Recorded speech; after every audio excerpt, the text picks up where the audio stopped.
Soalannya, jikalau doktor mempunyai wawasan politik tersendiri untuk masa depan Malaysia, apakah langkah yang perlu ada untuk membawa transformasi dari politik fitnah ke politik matang di Malaysia? Saya rasa kedua bincang tadi tentang politik matang ke depan, transparansi, freedom of expression, freedom of media. Apakah doktor akan menyertai parti politik atau kekal menjadi pihak ketiga atau menubuhkan parti politik? Belum lagi, memandangkan arus Salafi di Timur Tengah telah mula berevolusi ke arah demokrasi dan politik kepartian yang dulunya mereka haramkan, seperti di Kuwait, di Mesir, di Jordan dan di Libya. Apakah doktor yang dikenali ramai sebagai intelek Salafi moderat di Malaysia juga akan mengorak langkah menumbuhkan parti politik untuk mempromosikan politik bersih berteraskan akidah? Silakan doktor. Terima kasih Pensi. Ini satu soalan yang ini enggak? Ya. Ini satu soalan yang berat. Saya ingat kita kena keluarkan cara berfikir kita daripada apabila orang sebut orang politik, berarti dia menjadi ahli kepada mana-mana parti politik. Kita boleh memberi pandangan. Kadang-kadang bila saya bagi pandangan politik, rakan-rakan daripada parti-parti politik kan kata, apa bagi pandangan politik awak bukan ahli parti? Saya ingat ini kita salah. Kita mesti, kalau kita kekal dalam dua zon ini, kalau tidak A mesti B, kalau tidak putih mesti hitam, kita tak akan dapat mengorok sebuah masyarakat yang matang dalam negara ini. Saya ada orang yang kurang minat dengan istilah Islam hadari dahulu pada zaman Pak Alam. Tetapi saya rasa ada satu perkara yang cuba Pak Alam highlightkan dulu, tapi sekejap kemudian tenggelam, iaitu konsep ulul albab, iaitu konsep alladzina yastami'una al-qaul fayattabi'una ahsanahu, iaitu orang-orang yang mendengar semua pendapat dan mengikut yang terbaik. Dahulu orang Melayu kadang-kala kalau letak calon parti tertentu, kalau parti tertentu bertanding, tak tengok muka calon pun, sehingga orang boleh kata kalau tak letak batu pun dia akan bangga. Sebab apa? Kerana dia menghukum berdasarkan kepada parti. Taksub kepartian yang boleh membebaskan hal ini ialah gerakan yang mengajak rakyat ini berfikir dan bersedia untuk menghukum parti politik bila-bila masa sahaja apabila kita rasakan parti itu sudah gagal menjalankan melakukan fungsi yang sebenar. Kita sebenarnya patut juga memberikan markah yang tinggi kepada rakyat Kelantan kerana mereka berjaya menukar beberapa kali pemerintahan. Kerana mereka rasakan apabila tak sesuai pada mereka tukar. Saya bukan orang Kelantan lah, tapi dan ini adalah satu budaya yang bagus. Bahawasanya apa yang perlu diterapkan di Malaysia ini, iaitu mesti berlakunya pergiliran politik, mesti berlakunya perubahan politik, iklim politik mesti berubah, supaya para pemerintah tidak berada dalam suasana yang begitu komplesen sehingga dia rasa dia kata apa pun kau mesti ikut. Aku naik 70 sen ke 20 sen ke, kau mesti bangga. Tak boleh macam ni. Kita mesti dalam satu suasana yang mana rakyat bersedia.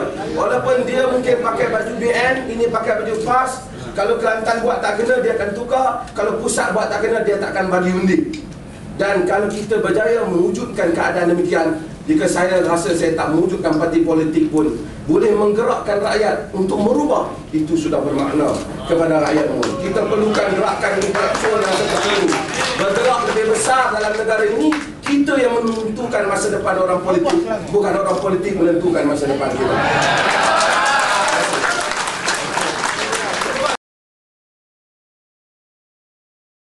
Terima kasih. Moderator, saya nak jawab soal isu berita video, rakaman berita video Sri Anwar. Saya rasa kita semua setuju bahawa kita tidak mahu aibkan mana-mana orang. Itu penting. Dalam politik, mana-mana politik, terutamanya politik negara majoriti Islam seperti Malaysia, perlu kita ada peradaban di mana kita tidak mengaibkan orang.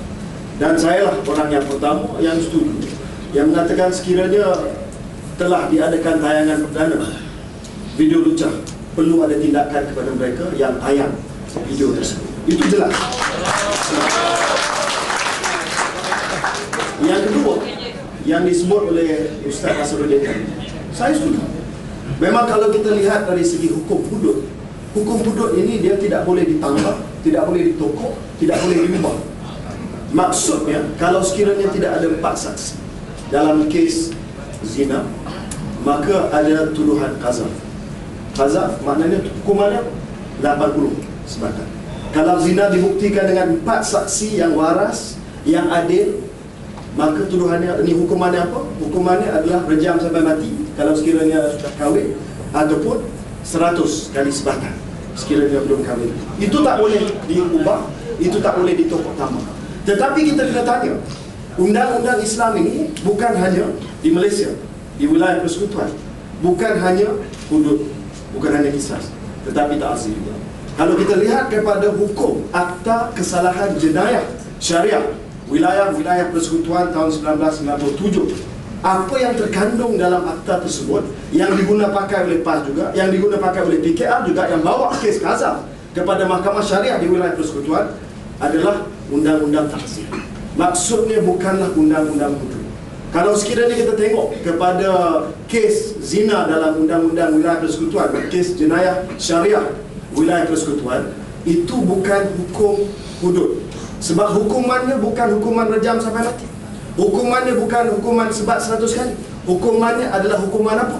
Hukuman penjara tidak kurang daripada 3 tahun, denda tak kurang daripada RM5,000, dan sebatan 6 kali saja. Maksudnya dia tidak terkecuali, dia tidak tergolong dalam hukum hudud. Sama juga dengan qazaf. Kalau qazaf dulu disebut oleh Ustaz Nasruddin dalam hudud bahawa hukumannya adalah sebatan 80 kali. Dalam undang-undang ta'zir adalah denda RM5,000 dan penjara tak lebih daripada 3 tahun. Jadi apabila kita buat perbezaan tersebut, kita kena tahu bahawa burden of proof, beban pendakwaan dalam hukum ta'zir ini berbeza dengan hukum hudud. Kalau dalam hukum hudud, zina perlu ada 4 saksi. No doubt, tidak ada apa-apa keraguan tentang ketegasan tersebut. Tetapi dalam hukum ta'zir ini ada ijma' ulama' yang mengatakan bahawa tak perlu ada 4 saksi. Boleh diguna pakai bukti-bukti seperti keterangan saksi, boleh digunakan circumstantial evidence, malah boleh digunakan DNA dan juga pita rakaman. Ini jelas sebab ta'zir, bukan hukum hudud. Jadi kita kena bezakan dan kita kena tanya diri kita sendiri bahawa sebenarnya kalau kita cakap soal hukum hudud, sayalah orang pertama yang setuju dengan Ustaz Nasruddin. There is no doubt. Kita tak menyanggah. Tetapi soal ta'zir, kita letak kepada isu yang sebenar. Dan walaupun kita kata kita tak nak aibkan, saya setuju. Jangan kita aibkan.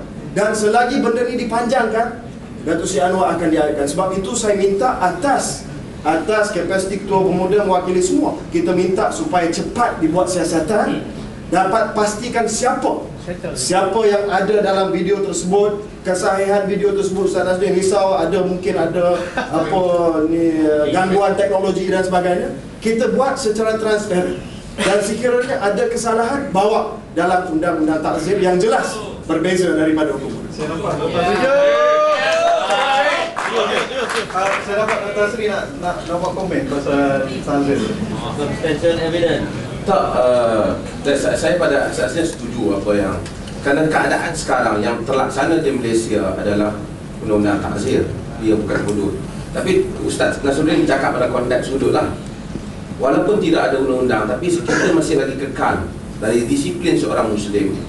Lagi tidak ada 4 orang saksi, kita tak boleh orang itu telah benar-benar melakukan zina. Kita tak boleh tuduh kerana itu merupakan sikap kita. Adapun di sudut pelaksanaan undang-undang berlaku beberapa perkara. Saya ingat supaya ada beberapa, saya telah sebut, jika sekiranya gambar itu digunakan atas tuduhan khalwat umpamanya, maka dia tak perlu 4 orang saksi lah, dia bukan zina. Itu saja mungkin, dan bolehlah digunakan proses video dan seumpamanya, tapi tetap tidak boleh tuduh zina. Hanya boleh ada seorang lelaki berada dengan seorang perempuan dalam sebuah bilik, dia tak perlukan 4 orang saksi kerana dia tak tuduh zina. Itu tuduhan macam pegawai kita pergi tangkap khalwat lah. Itu tuduhan khalwat. Tapi saya nak sebut tentang masalah ini, apa keperluan kita nak belanjakan duit negara untuk nak buktikan satu orang ni tidur dengan perempuan ataupun tidak? Itu satu perkara yang kita mesti ada 2 jenis jenayah yang mesti kita bezakan. Satu jenayah yang selalu saya sebut, jenayah yang membabitkan isu peribadi orang. Dia minum arak, dia ada hubungan seks dengan perempuan. Jenayah yang seperti ini semampu mungkin agama berusaha menutupnya. Sebab itu banyak hadis-hadis Nabi, apabila orang datang kepada Nabi, Nabi tak mau ambil kes ni. Sebab tu bila Nabi diam, sehingga orang kata, Umar kata, qad satarakallah law satarta nafsak, dalam hadis Muslim, Allah telah tutup aibmu, kenapa engkau tak tutup, tak payahlah bawa kes itu.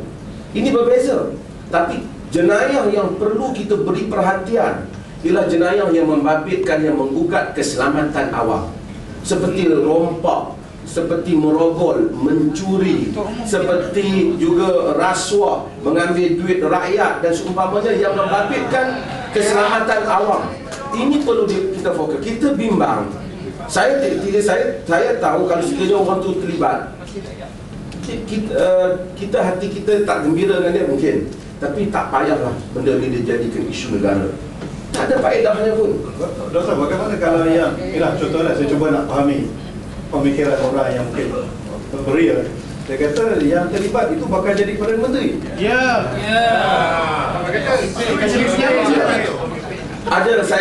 Kita ada dua keadaan. Bakal menyambut negara.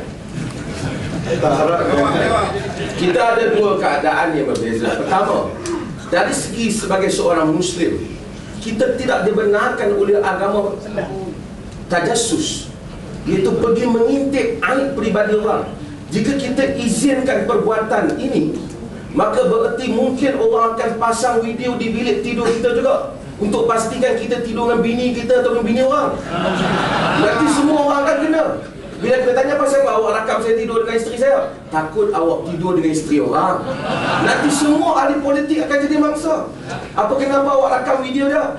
Nak pastikan kalau dia nak jadi pemimpin supaya dia benar-benar tidur dengan isteri dia. Apa jadi pada negara kalau hal itu dibenarkan? Maka kita mesti hentikan perbuatan ini. Tetapi ini perkara asas yang mesti kerajaan ambil tindakan kepada orang yang buat perkara ni.